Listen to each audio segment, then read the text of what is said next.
Adam Schiff once called Senator John Neely Kennedy uneducated, but Kennedy's response wasn't rebuttal. It was a story. The New York Metropolitan Arts Hall shimmered that evening, its chandeliers gleaming like frozen starlight above a swirl of tuxedos and gowns. The air carried the gentle clink of crystal and soft notes from a string quartet, while marble floors echoed with the quiet confidence of wealth and influence. It was a night meant to celebrate voices of freedom, a bipartisan gathering where glamour met governance. Yet beneath the elegance, a tension hummed quietly. Amid the swirl of ambition and polished conversation, stood Senator Kennedy by the refreshment table, dressed in a plain tuxedo, speaking in his soft Louisiana drawl with a group of elderly veterans. They shared stories of old songs from distant wars, and Kennedy listened closely, sipping iced tea, smiling at a tale about a jukebox tune from a forgotten bar. He wasn't performing for cameras or delivering talking points. He was simply present, drawing out laughter and memory, his warmth a quiet anchor in the room's rising tide of expectation. Then the atmosphere shifted. A ripple of attention passed through the crowd. Adam Schiff had arrived. Cameras flashed, guests turned, and Schiff walked through the room with the practiced ease of a man used to commanding attention. He was a keynote speaker, and anticipation followed him like a shadow. Kennedy, still near the veterans, didn't move. His calm was deliberate, even as Schiff took the stage. The journalist MC welcomed the crowd and introduced the event's theme, a tribute to those who speak truth against the odds, before several speakers took their turns. The audience listened politely, but it was Schiff they were waiting for. When he finally stepped up, the applause surged. He spoke eloquently about courage, responsibility, and freedom commanding the room. But then his tone sharpened. With a smirk, he referenced a few outliers in the crowd, an unmistakable jab. Some folks claim to serve the people, he said, but they're just serving up cliches. I prefer men who studied the world, not just scribble their names on it. His words, veiled but pointed, landed heavily. All eyes turned to Kennedy. Still silent, still unmoved, the tension thickened. Schiff tried to continue, but the mood had changed. The crowd's focus had shifted, not to his words, but to Kennedy's reaction. And then Kennedy stood. He approached the stage slowly, the room parting in silence. Schiff's voice faltered as Kennedy arrived. I wasn't done, Schiff quipped, but no one laughed. Kennedy didn't touch the microphone. He faced the crowd, hands clasped loosely, and let silence settle like dust. Then, in a voice low and steady, he spoke. Adam, he said, may I tell you a story? The room stilled. Kennedy spoke of his childhood, of walking miles to a crumbling schoolhouse with no heat or lights. He spoke of Miss Clara Boone, a teacher who believed that a child's voice could change his fate. She wore patched dresses and made them read anything she could find, hymns, old books, and told them, speak clear, child, 'cause your voice is your power. He told how he once stumbled over his words so badly the class laughed. But Miss Clara gave him a book of Psalms and told him to read aloud every night until he wasn't afraid. He paused then, his eyes meeting Schiff's, not in anger, but with quiet strength. You call me uneducated, Kennedy said, and maybe I am. I didn't have tutors or libraries. But Miss Clara taught me this. An honest voice, true and steady, can move more than mountains. It can move people. The hall was silent. The chandeliers still shone, but the light now belonged to Kennedy. His words weren't a retort. They were a reckoning. The moment rewrote the room, turning mockery into reverence. No one interrupted. No one dared. Schiff's earlier smirk was gone, and the audience, once drawn to his charisma, now leaned in toward Kennedy's quiet fire. It wasn't a political victory. It was something deeper. The power of sincerity over spectacle, and of a voice shaped by experience, not applause. Gowns rustled softly as Senator John Neely Kennedy stood before the audience, his eyes not searching for the elite, but for the unseen, the people who had shaped him. Adam, he began, his voice calm and almost conversational. You spoke of education. Let me tell you about some of the teachers I've met. Not in classrooms, but in the places where life does the teaching. He paused, letting the moment breathe, and then began a story about a man named Henry Tate, a janitor at a Louisiana community center. Henry, well into his 60s, with hands rough like carved oak, worked with quiet pride long after the building emptied. Kennedy recalled late nights as a young lawyer, spotting Henry pushing his mop cart, humming hymns. One night, buried in frustration, Kennedy was approached by Henry, who leaned on his mop and said, "You look like you're carrying a storm, son." Kennedy tried to laugh it off, but Henry saw through him. Sitting across from Kennedy in the quiet hallway, Henry shared stories not of law or politics, but of life, of his daughter's heart condition, of working double shifts for years. "Some days, I wanted to scream at the sky," Henry said, "but I learned you don't fix a broken thing by breaking yourself. You wait, you work, you trust." Kennedy's voice warmed with memory as he told the crowd that Henry had no degree, no credentials, yet taught him more in that hallway than any textbook ever had. He shifted slightly and told him about Evelyn, a nurse he met at an ICU in Baton Rouge. She worked the night shift, moving with steel and grace, treating every patient like family. He watched her come from a man waiting for surgery, holding his hand, making him laugh. Later, Kennedy asked how she carried all that pain. "You don't carry it, Senator," she replied with a tired but honest smile. "You share it. That's what keeps you going." Evelyn didn't graduate from an Ivy League school. She went to a local nursing program, worked her way up, and spent 30 years on her feet. She taught Kennedy that compassion isn't learned in a lecture hall. It's built in the quiet, painful moments when you choose to show up. The room was silent now, the earlier distractions forgotten. Kennedy continued, his voice soft and sure, telling them about Amos, a veteran he met outside a VA hospital.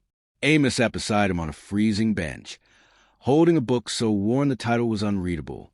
When Kennedy asked what he was reading, Amos smiled and said, "Aristotle, Senator.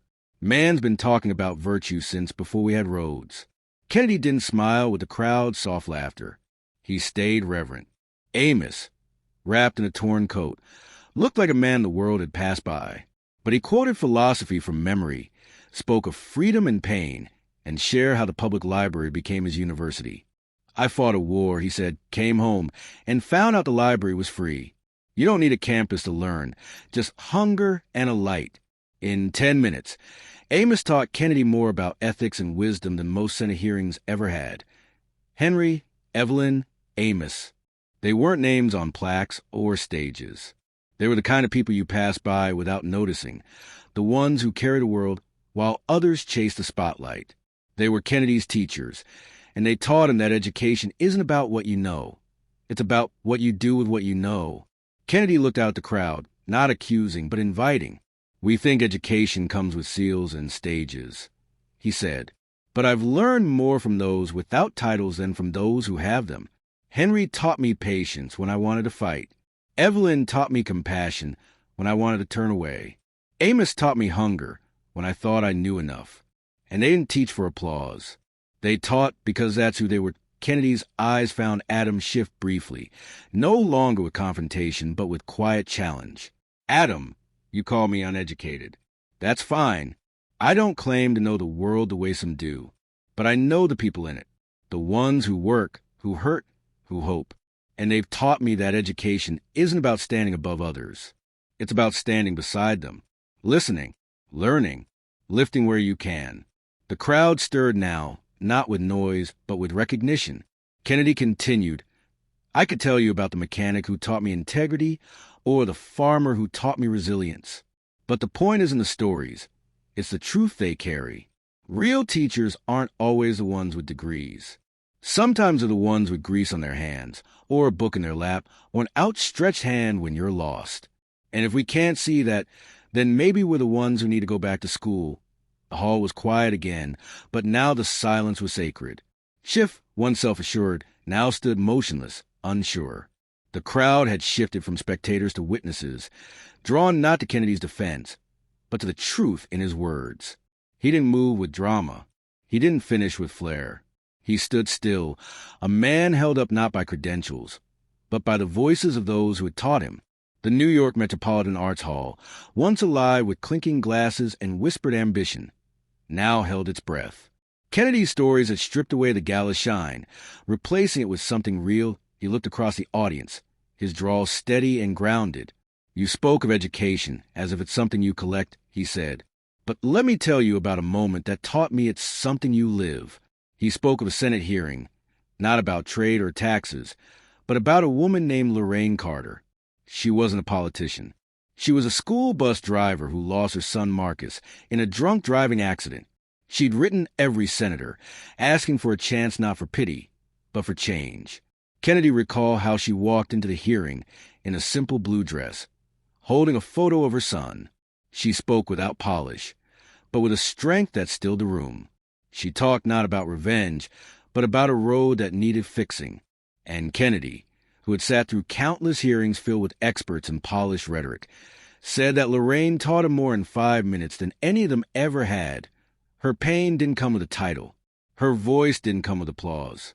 But her story carried the weight of truth. And in that moment, Kennedy said, I learned something no degree could teach me. That education, real education, isn't found in credentials. It's found in courage, in patience, in compassion, in truth. The room remained still, bound together by the stories they had just heard. Kennedy didn't end with a flourish. He didn't ask for anything. He simply stood there, a man shaped not by titles, but by the quiet wisdom of the people who taught him what it means to know the stretch of highway with no lights and no warning signs, long known for its accidents but never repaired, became the backdrop for one of the most powerful lessons Senator John Neely Kennedy would ever receive. Lorraine Carter, a school bus driver and grieving mother, had done her research, not with degree, but with a mother's determination. She gathered crash reports, spoke with neighbors, dug up state data, and stood before a room full of senators and officials, asking for something simple yet vital: better road safety, more lighting, clearer signs, and stronger penalties.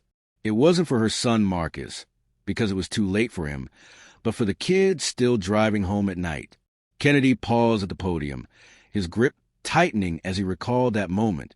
In all the speeches he'd heard over the years, none had been like hers. It wasn't about politics or applause. It was about saving lives. The chandeliers above cast soft shadows across the room, framing his words as he looked from face to face. One would assume a mother's story, a clear danger, and a practical solution would stir quick action from a room full of senators. But the truth was, the bill Lorraine was fighting for had been stalled for months, bogged down by priorities, politics, and egos. Kennedy admitted that even he hadn't expected it to move forward. Lorraine had no lobbyist or political backing. She had only a worn photograph of her son, taped at the corners, which she placed gently on the table in front of her. "This is Marcus," she said. "He deserved better. We all do." Then she folded her hands and waited for them to decide whether her pain was worth their time. Kennedy's voice grew quieter, but carried a heavy truth. Something in that moment broke through his skepticism. The way she said her son's name, the way the photo caught the light. He stood up, not with a rehearsed speech, but with words that came straight from his gut. "Ma'am," he said, "I don't know what the experts would say, but I know what my heart says. We owe you this." Then he turned to the room and asked, "If we can't do this for her, what are we even here for?" He smiled faintly as he told the story, not with pride, but with humility. It wasn't a poetic moment, but it was honest, and something shifted. Heads nodded, pens moved. Within a week, the bill Lorraine had fought for was on the fast track, not because of political strategy, but because one woman's courage pierced through bureaucracy. Lorraine Carter, Kennedy said, didn't have a college degree. She didn't know the Senate's procedures or the jargon politicians use to sound informed. But she had something stronger, an education born of love, loss, and a decision to show up when the world gave her every reason to stay home. Kennedy leaned forward, his voice gaining quiet intensity.